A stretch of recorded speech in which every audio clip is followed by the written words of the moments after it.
friends, welcome to TMW Honda. நான் உங்க சங்கர் பேசுறேன், founder of TMW Groups. நம்ம இன்னைக்கு என்ன பார்க்க போறோம்னா Honda Dio. ஓகேங்களா? Honda Dio ஓட இன்ஜின் அசெம்பிளி தான் வந்து இன்னைக்கு வந்து நம்ம பார்க்க போறோம். ஓகேங்களா? Honda Dio இன்ஜின் அசெம்பிளி தான் வந்து நம்ம பார்க்க போறோம். சரிங்களா? இதான் பாத்தீங்களா left side engine crank case. ஓகேங்களா? அண்ட் நம்ம ரைட் சைடு கிராங்க் கேஸ் பத்தி நம்ம வந்து அடுத்த வீடியோல பார்க்கலாம். ஃபர்ஸ்ட் நம்ம என்ன பண்ணலாம், லெஃப்ட் சைடு கிராங்க் கேஸ் என்னென்ன அப்சர்வேஷன் பண்ணனும், ஏது பண்ணனும்னு பார்க்கலாம். ஃபர்ஸ்ட் நம்ம வந்து க்ளீனா வாஷ் பண்ணிக்கணும். வாஷ் பண்ணும்போது த்ரெட்டிங் எல்லாம் நல்லா இருக்கா அப்படின்னு சொல்லிட்டு எல்லாமே செக் பண்ணிக்கணும். நம்ம த்ரெட்டிங்லாம் செக் பண்ணிக்கணும்.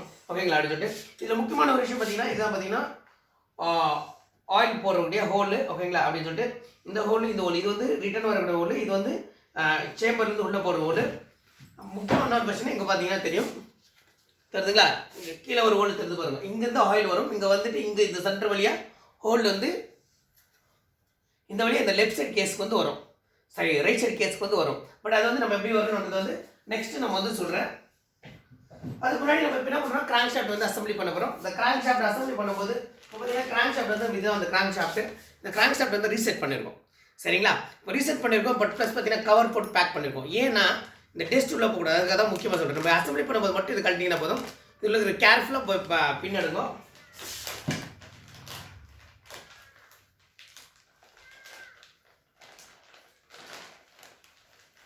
ஸ்டாப்லர் பண்ணியிருக்கக்கூடிய இந்த பின்னை வந்து க்ளீனாக வந்து கேர்ஃபுல்லாக எடுத்துகிட்டு ஒரு டிஸ்பினில் வந்து போட்டுருங்க. ஓகேங்களா? அப்படின்னு சொல்லிட்டு ஏன்னா வந்து நம்மளுக்கு திருப்பி கால் கீழே அடிப்படாமல் இருக்கணுன்றதுக்காக. ஓகேங்களா? அப்படின்னு சொல்லிட்டு இப்போ பார்த்தீங்கன்னா தெரியும் உங்களுக்கு. ஓகேங்களா? இது பார்த்தீங்கன்னா தெரியும், ரெண்டு பேரிங் இருக்குது. ஓகேங்களா? இது ரெண்டு பேரிங்கும் வந்து நம்ம சேஞ்ச் பண்ணியிருக்கோம். இது ரெண்டுமே பழைய பேரிங். ஓகேங்களா? ரெண்டுமே பழைய பேரிங்கு எடுத்துகிட்டு ரெண்டு பேரிங்குமே நம்ம சேஞ்ச் பண்ணியிருக்கோம். சரிங்களா? ப்ளஸ் வந்து கிராங்க் ஷாஃப்ட்டை வந்து நம்ம வந்து ரீசெட் பண்ணியிருக்கோம். கிராங்க் ஷாஃப்ட் வந்து ரீசெட் பண்ணியிருக்கோம். ஓகேங்களா? கிராங்க் ஷாஃப்ட் ரீஸ் பண்ணியிருக்கோம். பட் இதில் வந்து நம்ம என்னென்ன விஷயங்கள் செக் பண்ணோம் கிராங்க் ஷாஃப்ட்லன்னு பார்த்தீங்கன்னா, ஃபஸ்ட்டு பார்த்துக்க வேண்டிய விஷயம் என்னன்னா இந்த த்ரெட்டுங்க. இந்த த்ரெட்டெல்லாம் நல்லா இருக்கா, ப்ளஸ் இந்த மில்லிங் நல்லா இருக்கான்னு பார்த்துக்கணும். அதே மாதிரி பார்த்தீங்கன்னா இந்த உட்ரஃப் கீ அப்படின்னா இந்த சைடில் நம்ம த்ரெட்டு பார்க்கணும். ப்ளஸ் பார்த்தீங்கன்னா இந்த மேக்னெட் கீ உட்ரஃப் கீ இருக்கு இல்லையா, ப்ளே என்ன ஜாஸ்தி இருக்கான்னு பார்க்கணும். இது ஒன்று. நெக்ஸ்ட் பார்த்தீங்கன்னா கிராங்க் ஷாஃப்ட்டோட ரெண்ட் அவுட். அப்போ நம்ம செல்ஃப் அடிக்கும்போது சவுண்ட் வரும் இல்லையா, அந்த கிராங்க் ஷாஃப்ட் ரெண்ட் அவுட் அது வந்து எப்படி பார்க்கணும்னா அது வந்து செக் பண்ணணும். இதில் ஒரு வண்டிக்கு ஒரு மாதிரி வரும். இந்த வண்டியில் நீங்கள் பார்த்தீங்கன்னா நார்மலாக வந்து பார்த்தீங்கன்னா இந்த இடத்துல செக் பண்ணிங்கன்னா போதும். ஓகே, ரெண்ட் அவுட் தெரிஞ்சிடும்.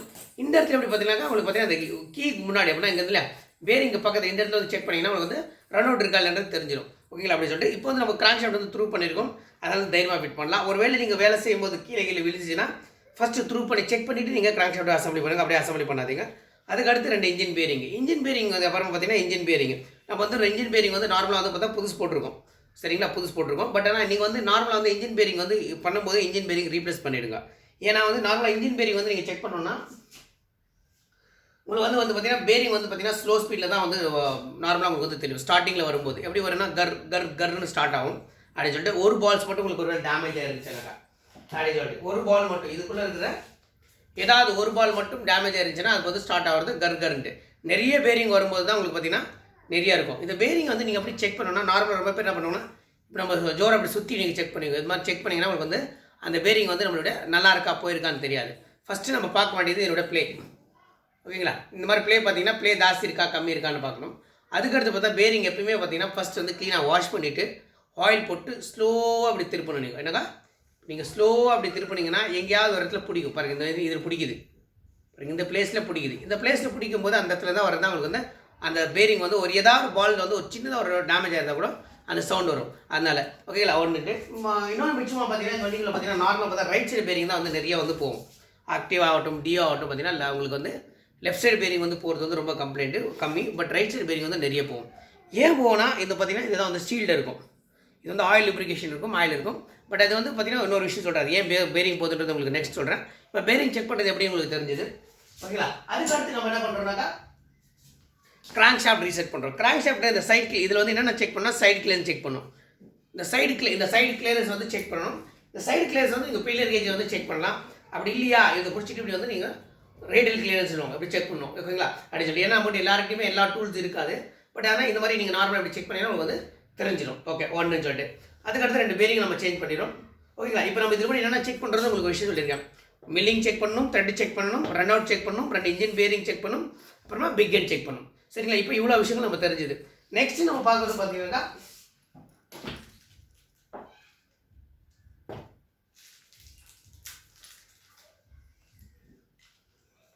ஓகேங்களா இந்த கெஜன் பின்னுடைய இந்த பின்னுடைய ப்ளே இது இருக்கு கொடுக்கூடாது. இந்த ப்ளே வந்து ஜாஸ்தி இருக்கக்கூடாது. இந்த ப்ளே ஜாஸ்தி இருந்தாலே உங்களுக்கு வந்து சவுண்ட் வரும். ப்ளஸ் அதுக்காக டைட்டாகவும் இருக்கக்கூடாது. சரிங்களா? டைட்டாக இருந்தால் உங்களுக்கு வண்டிக்குள்ள ஐட்லிங் நிற்காது, இதெல்லாம் வரும்னு சொல்லிட்டு. ஓகேங்களா? அப்படின்னு சொல்லிட்டு இப்போ இது பார்த்துட்டீங்களா? இது வந்து நம்ம 2 வச்சு நம்ம வந்து செக் பண்ணுறோம். இப்போ நம்ம இதுக்குள்ள தெரிஞ்சு கொண்ட ஒரு விஷயம் என்னன்னாக்கா, இப்போ உங்களுக்கு வந்து பேரிங் சவுண்ட் எப்படி வந்தால் தெரிஞ்சிச்சு. கிராங்க் ஷாஃப்ட் ரன் அவுட் வந்துச்சுன்னா உங்களுக்கு செல்ஃப் அடிக்கும் போது சவுண்ட் வந்துடும். அதனால உங்களுக்கு வந்து ஈஸியாக வந்து ஐடென்டிஃபிகேஷன் பண்ணிக்கலாம். நெக்ஸ்ட் வந்து பார்த்தீங்கன்னா ஆயில் லீக்கேஜ் வந்துடும் அப்படின்னு சொல்லிட்டு. இப்போ இது வரல கேரட்டிங் ராட் வந்து போயிருக்கு அப்படின்னா இதுக்குள்ளேயும் பேரிங் இருக்கும். அது போயிருச்சுன்னா எப்படி ஆகும் உங்களுக்கு தெரியும்னு பார்த்தீங்கன்னா, இதுவும் ஒரு மாதிரி பேரிங் மாதிரி சவுண்டு தான் வரும். ஓகேங்களா? அப்படின்னு சொல்லிட்டு இதுவும் எடுத்த உடனே உங்களுக்கு பார்த்தீங்கன்னா ரொம்ப சவுண்ட் வரும். ஸ்டார்டிங்கில் வரும்போது இதுவும் அவ்வளோதான், கர் கர் கர் அது மாதிரி தான் ஸ்டார்ட் ஆகும். அதுக்கப்புறமா போகும்போது தான் கலகலன்னு சொல்லிட்டு சவுண்ட் வந்து ஸ்டார்ட் ஆகும், ஜாஸ்தியாகும் அப்படின்னு சொல்லிட்டு. இதுவும் சேம் ஒரு மாதிரி பேரிங் மாதிரி சவுண்டு தான் இருக்கும். கொஞ்சம் உங்களுக்கு அந்த நாய்ஸ் வந்து பார்க்கும்போது கொஞ்சம் டிஃப்ரெண்ட் உங்களுக்கு தெரியும் அதில் அப்படின்னு சொல்லிட்டு மேக்ஸிமம் சொல்லிட்டு. இது வந்து பார்த்தீங்கன்னா பிக் எண்ட் அப்படின்னா இது வந்து பிக் எண்ட் சவுண்டு சொல்லுவாங்க. நெக்ஸ்ட் பார்த்தீங்கன்னா இது வந்து ஸ்மால் எண்ட் சவுண்ட். அப்படின்னா நம்ம ஜிபி பின் கெஜன் பின்னுடைய சவுண்ட் வருது. இந்த கெஜன் பின் சவுண்ட் எப்படி வரும் நார்மலாக பார்த்தீங்கன்னா ரொம்ப சிம்பிள் தான் சொல்லிட்டு. இது வந்து பார்த்தீங்கன்னா ரன்னிங் பண்ணும்போது உங்களுக்கு அவ்வளோ தெரியாது. எக்ஸ்ட்ரேட்டர் நம்ம கொடுக்கும்போது மட்டும் வரும். அப்படின்னா எக்ஸ்ட்ரேட்டர் கொடுக்கும்போது மட்டும் சடனாக கொடுத்தோம்னா மட்டும் இந்த இடத்துல சவுண்ட் வரும்.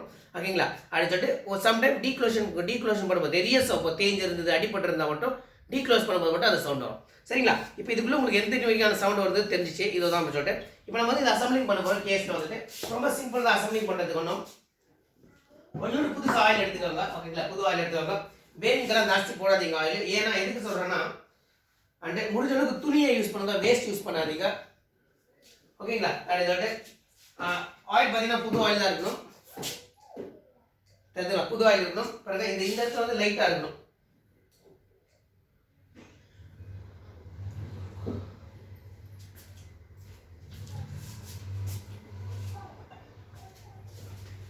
முக்கியமான ஒரு விஷயம் என்னன்னாக்கா, நீங்கள் வந்து ரொம்ப பேர் வாஷ் பண்ணிட்டு இந்த இடத்துல விட்டுறீங்க. ஓகேங்களா? இந்த இடத்துல இமீடியட்டாக ஆயில் போட்டு விட்டுருங்க. சரிங்களா? அப்படின்னு சொல்லிட்டு அப்போ தான் உங்களுக்கு வந்து அந்த இது வந்து இது தெரியும் அப்படின்னு சொல்லிட்டு.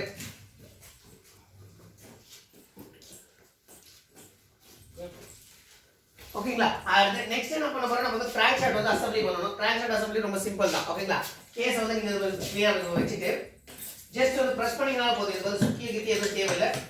சரிங்களா? அப்படியே ஸ்ட்ரெயிட்டாக வச்சுட்டு கிராங்க் ஷாஃப்ட் வந்து கையில் ப்ரெஸ் பண்ணிங்களா உங்களுக்கு ஆட்டோமேட்டிக்காக உட்காந்துரும். அவ்வளோதான்.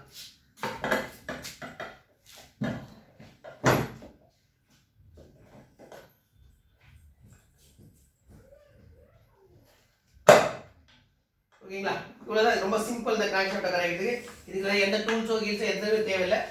ரொம்ப சிம்பிளான விஷயம். பட் ஆனால் முக்கியமான விஷயம் என்னன்னா, இது வந்து சுற்றிய கிட்டி எதுவும் யூஸ் பண்ண முடியாது. ஏன்னா நீங்கள் சுற்றிய கிட்டி ஏதாவது யூஸ் பண்ணீங்க அப்படின்னா இதோட ரன் அவுட் வந்துடும். ரன் அவுட் பண்ணிங்கன்னா நீங்கள் பண்ணிக்கிற இன்ஜினியே டோட்டலாக வேஸ்ட் ஆகும். சரிங்களா? ஓகே ஃப்ரெண்ட்ஸ், அடுத்த வீடியோ நம்ம வந்து கேஸ் எப்படி அசம்பிளி பண்ணுறதுன்னு சொல்லிட்டு நம்ம பார்க்கலாம். ஓகேங்களா? இப்போ நம்ம இதில் வந்து என்ன பண்ணிருக்கோம்னா, இன்ஜினுக்குள்ளே இருக்கிற இந்த கிராங்க் ஷாஃப்ட்டுக்குள்ளே எத்தனை வகையான சவுண்ட் வரும், அந்த சவுண்டை எப்போ அப்சர்வேஷன் பண்ணணும், எந்த பார்ட் எப்படி செக் பண்ணணும்னு நம்ம இந்த வீடியோவில் சொல்லியிருக்கோம். சரிங்களா? நன்றி, வணக்கம். சொல்லுங்க.